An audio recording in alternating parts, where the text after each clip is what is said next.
Welcome back to Alaska Hillbilly Homestead. My name is Jolene, and today we are going to take this pork bone broth we made yesterday with our carnitas, and we are going to make a super quick and easy pozole.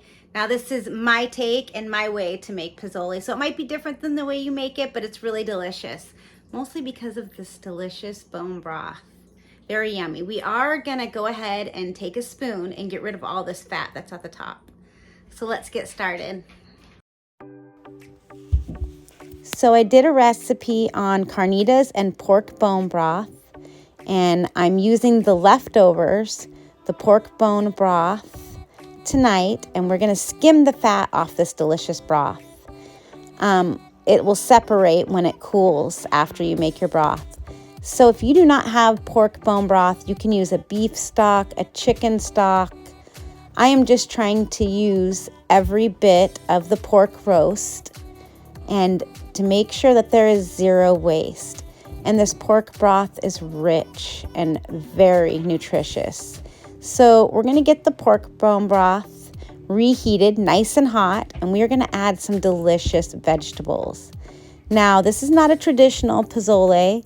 Whenever I make soup, I try to throw in everything in the kitchen sink, I guess you could say. All the vegetables in the crisper are going in here. And I don't like to waste anything, so if I see a veggie that just needs to be used, guess what? It's going in our soup. We're also going to season this soup with kosher salt, some chili powder, and our homegrown dehydrated oregano we're going to toss in here to add some extra flavor. Make sure you thoroughly mix this up together. And after you have this mixed, we are going to add all of our vegetables, and you've got to have hominy. Hominy really makes pozole. Make sure you drain it and rinse it. If you don't have hominy, add some corn at least. But I love hominy, so I'm going to add a medium-sized can, and then I'm going to chop all my veggies up and add them to this very nutritious bone broth. So I'm sharing these recipes with you because sometimes it's nice to learn how to cook different things and how to utilize everything in your kitchen or a lot of the vegetables that you do grow. I was lucky I got to grow up with my grandmother who grew up during the Depression, so I was taught really that you don't want to waste anything.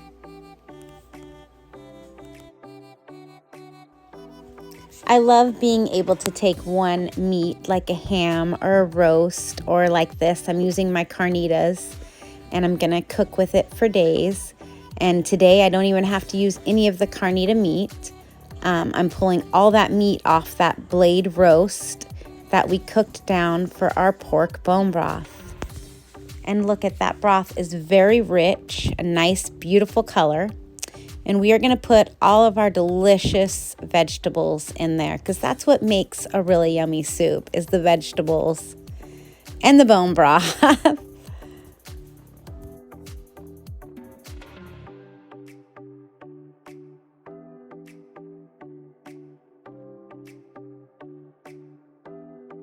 So we're going to stir this really well, get this to a nice rolling boil, cover it, and let it simmer for about an hour. And our meat we set aside, and we'll add the meat right before we're getting ready to eat it. That way it doesn't get overcooked. So while our pork bone broth is cooking up with the hominy, our herbs, our chili powder, and all the vegetables I can find in the fridge, because if I'm making soup, there's going to be lots of vegetables in it. We have the meat to pull off of the bone that we cooked down yesterday. This was the leftover meat that was on that butt roast. So that is going to be delicious. We're going to pull this off of here, and we might not even have to use any of our carnita meat. We're going to really stretch this out as much as I can. So it is really nice to have this meat on the bone that we can take off. And it will need a little extra salt, but it is nice and tender, and that's why we're going to wait to add this till the very end. When we're done cooking our soup, right before we get ready to dish it up, we're going to toss our meat in and just get it heated. So we ended up with a lot of meat from that pork bone. And that is going to be super delicious, and this really makes this an affordable meal because this was just the leftovers from making our carnitas and trimming the meat down. We got a delicious pork bone broth, and now we got the meat for the pozole. So we're going to set this aside until our soup is ready.